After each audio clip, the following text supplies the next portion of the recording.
नमस्कार दोस्तों।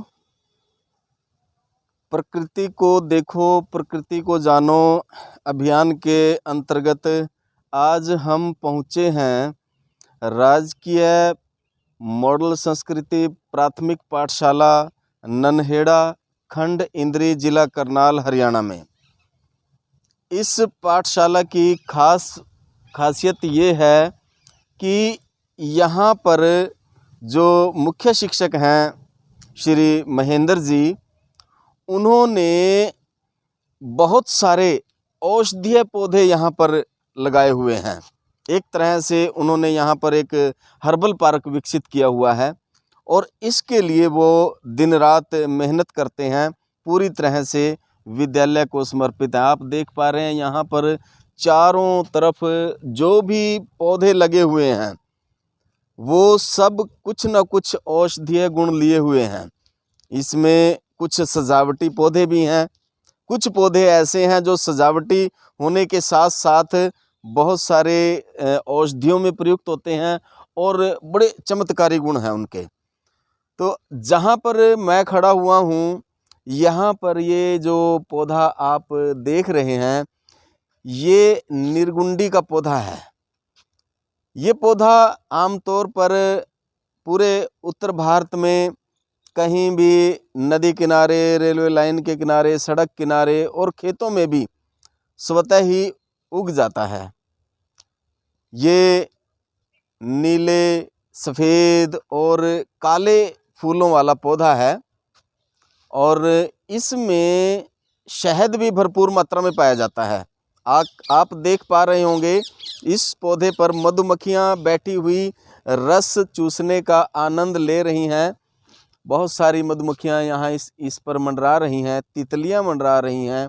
यानी इस पर इसके जो औषधीय गुण हैं उसके साथ साथ इसके फूलों में जो मधु है वो मधु पसंद जीवों को, कीटों को अपनी ओर आकर्षित कर रहा है। इस वक्त इसके ऊपर नीले रंग के फूल आए हुए हैं। कुछ पौधे ऐसे हैं, इसी की अलग वैरायटी है वो, जिसके ऊपर सफ़ेद फूल भी आते हैं और काले फूल भी कुछ इसके ऊपर आते हैं।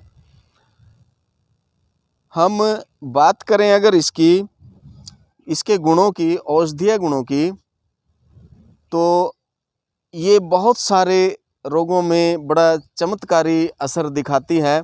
सिर दर्द में भी ये बहुत लाभदायक है। इसके पत्तों का लेप बना करके हम सिर पे लगा सकते हैं और इसके रस को हम काढ़ा बना करके कुछ मात्रा में पी भी सकते हैं। इसके फल का पाउडर बना करके वो भी लिया जा सकता है। लेकिन ये एक बहुत ही शक्तिशाली पौधा है। इसकी दवाई जो हम तैयार करते हैं वो बड़ी निश्चित मात्रा में हमें लेनी चाहिए। 10 से 20 मिलीलीटर से ज़्यादा इसका रस नहीं लिया जाना चाहिए। अगर हम इसका पाउडर ले रहे हैं तो पाउडर भी 3 से 5 ग्राम से ज़्यादा हमें इसका पाउडर नहीं लेना चाहिए, ये क्योंकि ये बहुत शक्तिशाली है पौधा। और इसके अलावा जैसे मुंह में छाले हो जाएं, मुंह के छालों में भी हम इसके पत्तों को उबालकर, पकाकर अच्छी तरह से 1/4 जब शेष रह जाए तो उससे हम अगर कुल्ला करें तो कुल्ला करने पर इससे हमें इसके छालों में भी, इस मुंह के छालों में भी आराम मिलता है।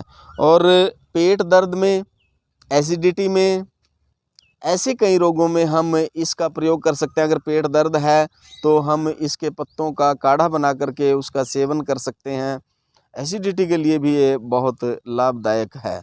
और इसका साइटिका की जो एक समस्या है, जिसमें कि हमारी एड़ी से लेकर के कुल्ले तक बहुत भयानक दर्द होता है, पीड़ा होती है और इस दर्द में ऐसा लगता है जैसे पैर में सुई चुभो दी गई हो।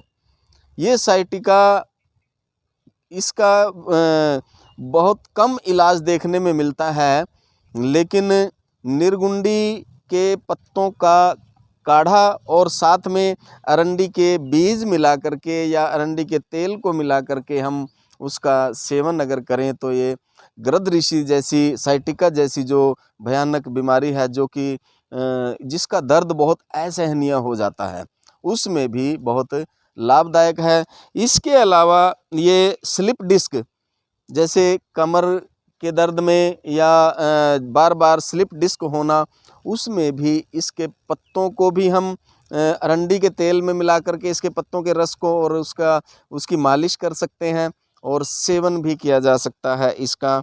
और इसके अलावा चोट अगर लग जाती है, पैर में मोच आ जाती है, सूजन हो जाती है उस मोच में, तो सूजन पर भी इसके पत्तों का लेप करके बांधा जा सकता है कूट करके। और जैसे बुखार में भी इसके 20-25 पत्ते लेकर के उसको हम पका करके उसका काढ़ा बना करके उसका सेवन करें तो ये मलेरिया जैसे बुखार को, और अगर हमारी छाती में कफ जम जाता है तो उसको भी ये ख़त्म कर देता है जड़ से। और दोस्तों एक ये जो पौधा है इसके हम अधिकतर पत्ते इस्तेमाल करते हैं, लेकिन अगर हम इसके तने से इसके दातुन का भी इस्तेमाल करें तोड़ करके, तो ये दातुन दांतों के लिए बहुत लाभदायक होती है। दांतों में जैसे दर्द होना, चीस होना और ठंडा गर्म पानी लगना, उसके लिए इसकी दातुन बहुत कारगर है। हम सुबह शाम कभी भी किसी भी समय, क्योंकि बाहर हमें ये आसानी से उपलब्ध है, तो इसकी दातुन से हम अपने दांतों को भी स्वस्थ रख सकते हैं। जोड़ों के दर्द में भी ये बहुत कारगर है। इसके पत्तों को पीस करके उसका लेप हम जोड़ों पर बांध सकते हैं। तो ये जो पौधा है मूलतः जैसे हमारे शरीर में जो मुख्य आधार हैं हमारे स्वास्थ्य के, वात, पित्त और कफ, तो उसमें ये वात और कफ के रोगों के लिए बहुत ज़्यादा फायदेमंद है। तो दोस्तों अगर हम अपने आसपास फैले हुए प्रकृति के इस खजाने के बारे में जानेंगे और इनका उपयोग करेंगे, तो हम इससे अपनी मात्र बीमारियों को ही ठीक नहीं करेंगे, बल्कि इससे हमारे धन की भी बचत होगी और हमारे पुराने जो आयुर्वेदिक वैद्य रहे हैं, चिकित्सक रहे हैं, उन्होंने जो बड़ी मेहनत से ये विभिन्न जड़ी बूटियों को खोज करके उनसे नुस्खे तैयार किए हैं, उनका भी हम सही इस्तेमाल कर सकते हैं। और सबसे ख़ास बात यह है कि इन जड़ी बूटियों के हमारे शरीर पर कोई साइड इफ़ेक्ट नहीं होते हैं। ये जिस भी रोग के लिए हम लेते हैं तो उसको लगभग जड़ से ख़त्म कर देते हैं। तो हम उम्मीद करते हैं कि आज की ये जानकारी आप सब के लिए बहुत फ़ायदेमंद रहेगी। आप इससे अवश्य लाभान्वित होंगे। धन्यवाद साथियों।